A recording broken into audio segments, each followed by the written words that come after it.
ငလာပါခင်ဗျကျွန်တော်ဒီနေ့ net software ပတ်စံထေးနည်းလေးကိုကျွန်တော်ပြောပြမယ်နော်ဘယ်လိုထည့်ရလဲဆိုတာကိုဒီနေရာမှာအသေးစိတ်လေးကြည့်ပါလို့ကျွန်တော်ပြောရှင်ရနော်ပထမဆုံးပတ်စံထေးမိတ်ဆိုရင်ဒီနေရာလေးမှာနေရမယ်နော်ဒီတငငဆိုတဲ့နေရာမှာတစ်ချက်နေပြီးရင်ဒီမှာရှမ်းခုတ်ကြိုင်ဆိုတဲ့နေရာမှာဂျက်ကမလေးလောက်လိုက်ပြီးရင်အပြာရောင်လေးနေရာနဲ့လေနော်ပြီးရင်ဒီလိုနေရာလေးပေါ်လာလိမ့်မယ်နော်ဒီလိုနေရာပေါ်လာပြီဆိုရင်ကိုကစားမဲ့ငွေပမာဏကိုဒီနေရာလေးမှာရိုက်ထည့်မယ်နော်ဥပမာ Libby 1ဆိုရင်ပေါ့နော် Libby 1ဆိုရင်1880နဲ့4ပဲနော်ဒေါ်လာပမာဏနဲ့ဆိုရင်62ဒေါ်လာရှိတယ်နော်ပြီးရင်ဒီအောက်ကပြအောင်လေးတစ်ချက်နေလိုက်မယ်နော်ပြီးရင်ဒီလိုပေါ်လာလိမ့်မယ်နော်ဒီကပုတ်ဆုံးနေရာမှာကြာရင်ဘိုင်ထဲကနာမယ်ပေါ့နော်ဒီပတ်စံလွှဲပြမယ်ဘိုင်ထဲကသူ့ရဲ့နာမယ်ပေါ့နော်ဒီမှာဘိုင်မျိုးစား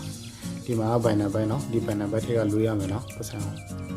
ပြီးရင်ဒီနံပါတ်၄ကြောင်းနော်ဒီနံပါတ်၄ကြောင်းမှာကြာရင်ကိုယ့်ရဲ့ပိုင်နံပါတ်ပေါ့နော်ကိုရဲ့ပတ်စံလွှဲပြမဲ့ပိုင်နံပါတ်ပေါ့နော်ကိုရဲ့ပိုင်နံပါတ်ဒီမှာထည့်ရမယ်နော်အမေဒီအောက်ဆုံးနံပါတ်5နေရာမှာကြာရင်ကိုရဲ့ပိုင်ထဲကကိုရဲ့နာမည်ထည့်ရမယ်နော်ဒီလိုလေးထည့်ပြီးပြီဆိုတော့လည်းဒီနေရာနော်သူ့ရဲ့ပိုင်နံပါတ်ကို select လုပ်ပြီး copy လေးတစ်ချက်ယူလိုက်မယ်နော် okay ဒီမှာ copy လေးယူလိုက်မယ်နော်ဒီလေး copy ဆိုတဲ့နေရာတစ်ချက်နေလိုက်မယ်နော် copy လေးယူပြီးတာလည်းဒီဖုန်းအလေကိန်းနော်ဒီ home ထဲမှာထားလိုက်ထွက်ပြီးဒါခါတိုင်းထွက်မယ်နော်ထွက်ပြီးကိုပတ်စံသွားလွှဲမယ်နော်ပတ်စံလွှဲပြီးတာနဲ့ရလာတဲ့ပတ်စံလေးကိုဒီနေရာလေးမှာလာထားမယ်နော်โอเคပတ်စံလွှဲပြီးပြီဆိုတာနဲ့ပတ်စံလေးဒီနေရာမှာလာထားမယ်နော်ဒီကဖောင်းလေးနေရာမှာတစ်ချက်နေလဲနော်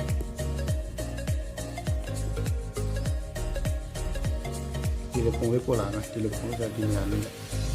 โอเคကျွန်တော်ပတ်စံလေးပို့ထားပြီနော်ဒီမှာချက်ပို့လာရနော်ဒီပြဿနာမရှိဘူးနော်ဘာမှစိုးရင်ကြမလို့ဘူးနော်ဒီလိုပို့လာပြီဆိုရင်ဒီမှာအောက်မှာဒီမှာအပြိုင်လေးတစ်ချက်နေလဲနော် okay ဆိုတာပို့လာလိမ့်မယ် okay ဆိုတာပို့လာပြီအဲ့ဟာနေလိုက်ပြီဆိုတော့10မိနစ်15မိနစ်လောက်စောင်းရတယ်နော်ပတ်စံဝင်လာပြီပတ်စံဝင်လားမဝင်လားဆိုဘယ်နေရာကြည့်ရမလဲဆိုရင်ကျွန်တော်ပြမယ်နော်ကိုထိထားတဲ့ပတ်စံကဝင်လားမဝင်လားဆိုတာကြည့်မဆိုရင်ဒီနေရာတော့ကြည့်လိုက်နော်ဒီနေရာလေးမှာကိုပတ်စံဝင်ပြီဆိုရင်ကိုကစားလို့ရပြီနော်ဘယ်လိုကစားရလဲဆိုတာကိုကျွန်တော်ဗီဒီယိုတစ်ခုမှာကျွန်တော်အသေးစိတ်လေးပြပြထားမယ်နော်